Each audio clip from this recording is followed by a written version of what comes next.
Buenos Dias Gunners Collective. Back at it? You already know. Ba-da-ba-ba-ba-ba-ba. It's another one. Ba-da-ba-ba-ba. I said, ba-da-ba-ba-ba. Like a mo smack at it. Bye-ya. Bye-ya. Orales, you can tell by that thumbnail right there. Pedro Chatos, the Bulldogs, right? The pull up is real. Now it's gotten even more real. We heard about the Bulldogs pulling up to several prisons: Pelican Bay, High Desert, Corcoran. They've been at Corcoran, and several other places. You know, the administration seems to be throwing them just here and there and everywhere, man. Very unfortunate business. The way, guard, it's your fault. That's it. You vatos are cold. You vatos are cold-blooded to the Pedro Chatos. They're throwing the Bulldogs everywhere, that's it, right? But I actually got a roster. You know, I got a roster sent to me of the righteous Pedros that are on the level 4 B yard, which you consider a gangster yard, man. Those that have been on B yard in Pelican Bay, it's always been known as a gangster yard. You know, some of the realest, illest killers go to that yard. That's a fact. So to throw the Pedro Chatos there, man, they're not playing. You know, I don't know the makeup of the yard right now, gente.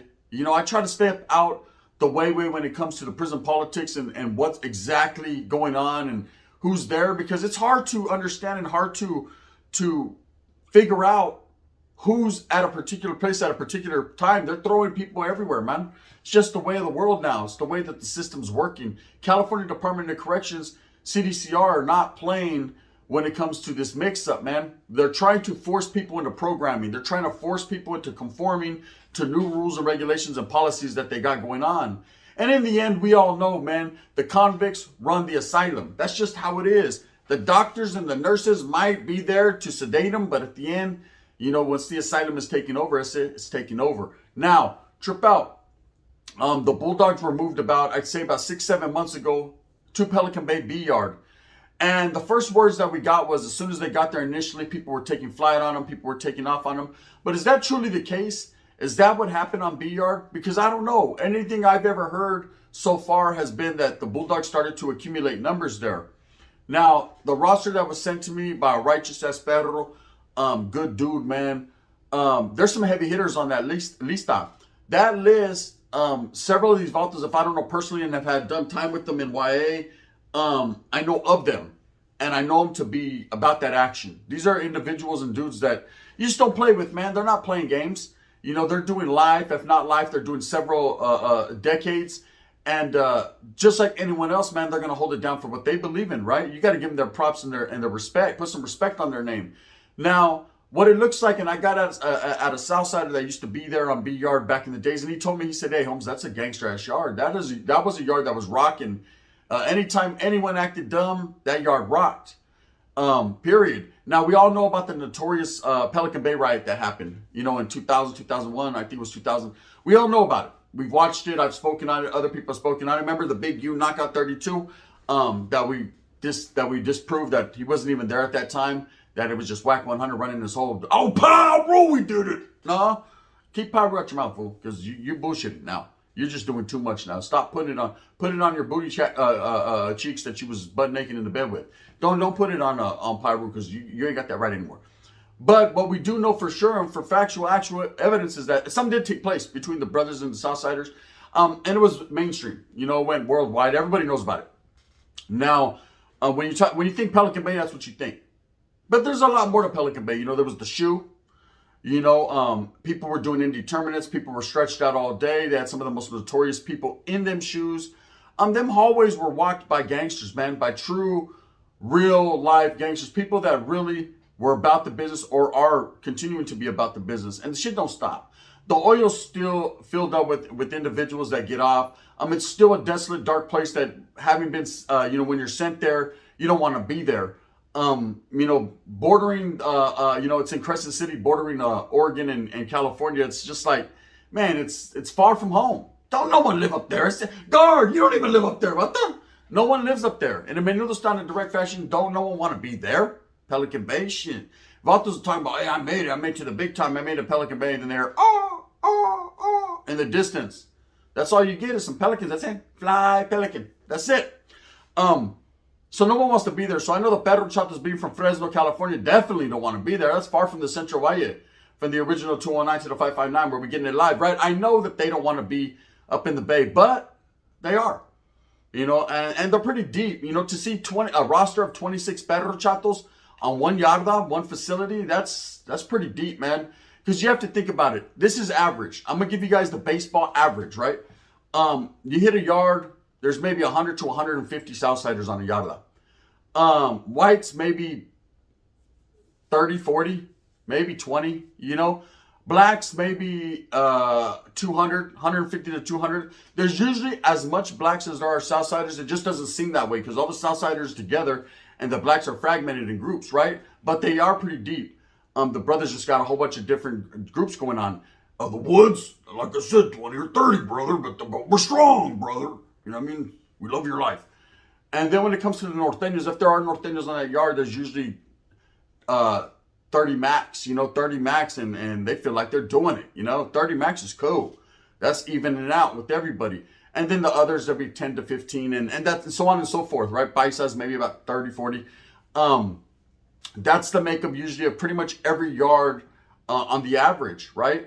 Depending upon north or south. Some yards you have no northerners, some yards you have no southerners. It's just how it is. But that's pretty much the gist of it. Now, Bulldogs to be 26 deep, that's pretty deep. That's almost as deep as the Norteños would be. That's a nice little squad right there. It's a nice little hitter group. If everybody's up to par, if everybody's about that business, then you already know what it is, right? They're down to handle their own. Now, how would that happen on a yard like B Yard that has traditionally been a Southerner yard for decades now?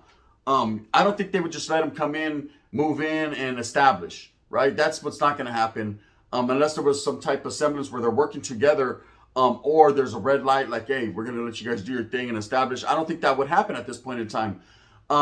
That only leads me to believe maybe B Yard is flipped. Maybe it's there's no longer Southerners or Northerners there. Maybe it's just Perros, whites, and blacks. The Woods are always there, brother, right?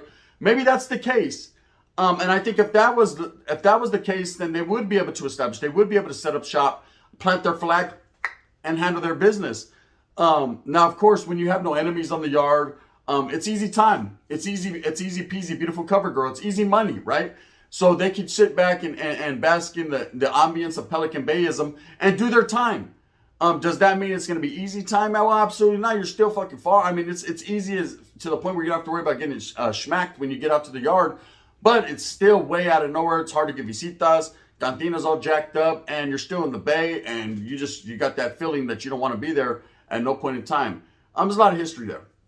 But for the administration to be moving the Bulldogs all over the place, and this is certified concrete, man. The homeboy gave me the roster, like I said. They're there. They're there. For people that deny it and say they're not, then you don't bump your heads, man. For people that said the Perro Chatos would not get off the bus, you don't bump your head. For people that said the Perro Chatos are just fucking, segregated where they only put them in certain spots at one point, but now you bumped your head. They're everywhere. Okay? Now, back in the days, Pelican Bay was that one. But subsequently, since, that riot and they cracked down and sent a lot of people, to the oil and a lot of people to the shoe, and they got rid of a lot of the heavy hitters off that yard. You haven't heard much about Pelican Bay. I mean, every once in a while there's still, people getting smacked, and there's still things that happen. Prison is prison. That's California, man. You can't escape it. No, whether you're on a 1, 2, 3, 4 yard, don't matter. You're not going to escape the pedazo of the knife, right? Once you're under it, you're under it. That's it. And that's just what it is. But one thing I have noticed for sure is that it's not talked about as intensely as it used to be. You remember back in the days, in the 90s, damn, the Bay this, the Bay that. Everyone had the Bay up in their mouth. And we ain't talking about Frisco and Oakland, homie. We're talking about Pelican Bay, right? Everybody was discussing it. Oh, man, I ain't trying to go there. Then you had homeboys, I'm going there. Then homeboys that paroled from there. And it was just, that's what everybody, that was the pinnacle, the apex. That was what it was right there. That was the top of the mountain. Once you got there, you've achieved. You've done it. You've hit that gangster peak right there. You done made it to the Bay, yes, sir? You know what I mean? And that's what it is. So it's not like that no more. And I'm not saying there ain't no real motherfuckers there, because I'm sure there's some real gangsters. There are people that are really doing it, in real life. But now you hear about High Desert, Salinas Valley, Solano, Tehachapi. You've always heard about Tehachapi. They're different over there. They hit different over there. It snows and people goes. And that's it. Guard, what's the hardest prison? High Desert, puta. All right. High Desert. you know. And again, it's these prisons that are in no man's land, to say, you know what I mean? These prisons that they, you know, and which is funny because High Desert is totally opposite. It's just in the middle of nowhere too. You know, it's right by Susanville, of course. There's another prison there. But it's another place that's far away from Los Angeles, San Diego, San Francisco. Nobody wants to be there. You know, nobody wants to be there. And we've heard a lot of notorious and vicious things. And there's been a lot of videos made on what's the most roughest and toughest prison in the state of California. And probably 90% of the people will say High Desert. Some people will say Salinas Valley. Salinas Valley is a treacherous, dangerous place. Never been there, but I've heard stories. I got lucky. In my rhythm and in my vibe and the way I rocked in my career, I never made it to Pelican Bay. I never made it to Salinas Valley. It's not that I didn't make it there. They just never sent me there. You know, I went to New Corcoran and Old Corcoran and Jamestown and Susanville and Tracy. And these are the prisons that I went to. And everyone goes to different prisons. You know, and it's not anything that you do or say that dictates that. You know, you could ask them, hey, can I go here? And then they give you 3 spots. Where would you like to go? I want to go here, here, here. Everyone's always going to choose places that are closest to them, and they do the opposite and send you furthest away. The ones that do get to go to those places, you're lucky. That's it. What can I say? I did it in Hawaii. Where you want to go? OH closed. They sent me to Nellis. You know what I mean? Oh, you want to go right there to Stockton? Yeah, okay. LA, puto. Whittier, where the girls are prettier and it's going to get bloodier for you. Damn. And that was it. That's where they sent me. So that's part of prison life. Now, the Bulldogs, I'm sure, didn't sign up to go to the Bay. I'm sure when they asked them where do you want to go, they didn't say Pelican Bay. They want to go where their camaradas are, where their perro chatos are, where their people are, you know. But now administration has picked and chosen this one particular group, and it seems like they're picking on them. I'm not a bully. I do girls though. What are the stacks? It seems like they've definitely chosen, and I've done videos on this before. Several other people have, but it just continues to boggle my mind when I hear about it. Like, damn, why they do these vatos like that? Now I understand nobody likes these guys. You know, north, south, a lot of the Africans. I mean, and it's because the way they rock, the independence and the way in which they rock, right? That's understandable. But you know, to finally see a roster and to finally see some of these names that they sent, I'm gonna tell you right now, it's like sending the cuckoo to a chocolate factory. I say, these vatos are not the ones to be played with. It's like they picked the hitters out of the Bulldogs. Okay, here you go. Oh yeah, Yapaya, he's good. Joker, all right, Kilo, boom. They picked a whole bunch of these hitters, RTL and College Street and Lewis Street, oh my, right? And sent real ones there. Dudes that ain't playing, dudes that are known not to play. Now, again, that doesn't mean that on the other sides, man, Norteños as well as Southsiders, that they're just giving up the ghost, because they ain't giving it up either. You know what I mean? It's whatever is established is established. But from my understanding, and you know, you can leave a comment if you know a little bit more than me. Maybe you have an uncle, a boyfriend, or something, I don't know, locked up. You can let me know what's the makeup of BR, because I don't know. Like I said, I don't know if North, I know North is not there, or they were there at one point in time. Maybe they are still. And South, but to have 26 battles just pull up and be established there and be there is mind-boggling that that's going on. Now, ultimately, at the end of the day, administration is not going to stop until someone either marches to Sacramento and stops them, or, you know, it just becomes too bloody on this yard, and eventually, you know, people are, the scream in the crowd for the blood is too much, and then eventually someone puts a halt to what they got going on.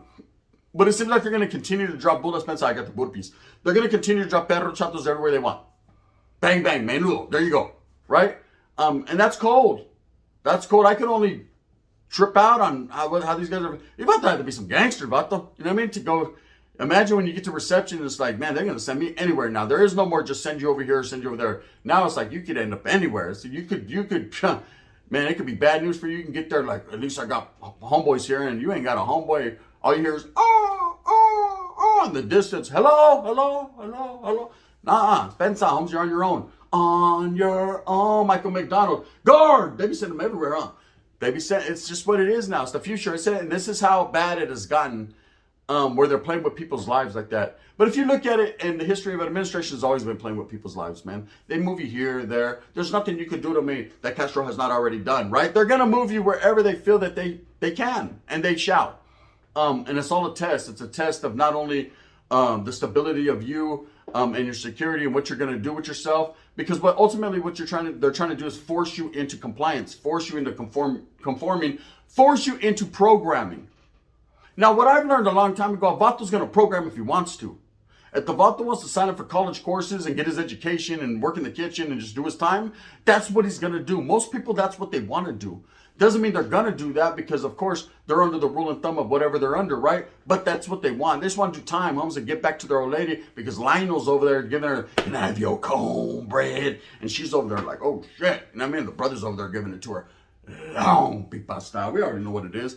It's just how it is. Let's not deny the fact that she's over there at the club, you know what I mean? Talking about, over there in the club, like, oh, what'd you do? Hey, why weren't you? I called your sister answered the other night. She said you weren't home. Where were you? Oh no, babe, it's because I got a promotion at work and a couple of my friends, we went out. Who said you could go? I mean, to what degree going out? Yeah, no, we just went to a little club. What do you mean you're going to the club? Did you meet anyone there? Of course not. There's an Africano brother right there sleeping, snoring. She's trying to cover his mouth while she's talking to him, right? His feet are sticking out, toenails, ugly, mangled and ugly than a motherfucker, right? And she's talking to him, no, I would never do that, right? Meanwhile, she was in a motherfucking building and she's feeling herself. I'm in the building and I'm feeling myself. She was all deep in East Oakland, clubbing, right? At after hours. The homie's nervous. He wants to get up out of there. You know what I mean? He already knows what time it is. He could smell bad breath through the phone. Kiss me through the phone. It was bad. Anyway, so nobody wants to do bad, but you can't force a man to do good if he doesn't want to do. And it seems like that's what they're trying to do with the perros. They're basically throwing them there, and they're hoping that they'd fall off, and hoping that it would scare them, and hoping that, and it's not, man. It's not. If anything, they're establishing and doing their thing. And if you laid eyes on that roster, like I laid eyes on it, pensa la tira. Shout out to the homie, man, for just letting me glimpse that. I can't put that all the way out there because it's not for everyone's eyes. It's partials out there. But with that being said, gente, I just think it's unfortunate. But yes, the perro chatas are in Pelican Bay B yard, a gangster yard. Like I said, I don't know if anyone's there with them. And then people are going to be like, it doesn't count because they're just by themselves on that yard. Or are they? I don't know. I haven't been there. It's been many, many years since I've even been in prison. And then people say, well, Gunnar, then why do you talk about prison? Then because I've been there. And I'm going to talk about what I want to talk about. I know how to toe the line, and I know what not to say and what to say. Again, I've been getting a lot of questions, people. And this is off topic a little bit. A lot of people asking me about that thing that went down in Goshen. Okay? Gunnar, why don't you speak on it? Gunnar, why don't you talk about it? I told you guys a long time ago, anything that even is mentioned cartel related, I will not touch on. Period. It's none of my business. I just won't do it, Also, another thing is, there was a baby involved, and I just, I really don't like to talk about things like that. I know I touched on something that happened with the baby in Merced, my own hometown. It was pressed upon me by a lot of people from the town, family members that are like, please speak on it. And so I did, but I didn't really want to. I don't like to talk about when kids are getting, hurt or anything like that. I just don't like it. Spencer, that's just something I don't like to do. But there's your answer why I'm not speaking on that case. It's an ongoing investigation, man. I don't need to put my info and my input in there. It's just not for me, suspense, man. For those that wanted to hear my perspective on it, I can't give that, man, especially when it becomes to that type of level, because I don't know. And there's nothing I can say to you or tell you that the placas or the people on the news have not already told you. I don't know no inside stuff. I don't know nothing, man. All I know is I don't want to be involved in that. With that being said, the Bulldogs are in Pelican Bay. They're barking and everything. I remember the Bulldogs, they used to bark I used to hate it in the oils, as a youngster, hearing them bark, man, everything. I used to be mad. I can't wait to choke them, right? And eventually a lot of them end up becoming my friends, man. It's a trip how the world works. Anyways, with that being said, gente, I hope that you move smooth with a purpose. I hope that you get every single thing that you want coming to you. Remember, at the end of the day, it's all about struggling and striving for your family, man. How the administration is doing people is cold. But what can we do? All we can do, man, is come together as a people and basically, fight for our rights. But again, man, when you're sentenced to California prison system, that's exactly what you're sentenced to. And they've read the handbook. They know their shit. With that being said, I hope that you move smooth, man. Get it, man. If you like this, hit me with that like and subscribe with a thumbs up. If not, you can hit me with the thumbs down. Heavy's going to be the head that wears the crown. I'm going to continue to strive and struggle for what I honestly and truly believe in, and that's the coming together of all people, man. And we got to fight the power, because the power right now is trying to fight us. If you guys understand, if you know, then you know. Again, for all these weirdos that are out there, man, slandering my name and constantly belittling me, man, and my character, Do some content without my name one time. I challenge you. It's the, can you do some content without gunner challenge? Bang, bang. This is the gun.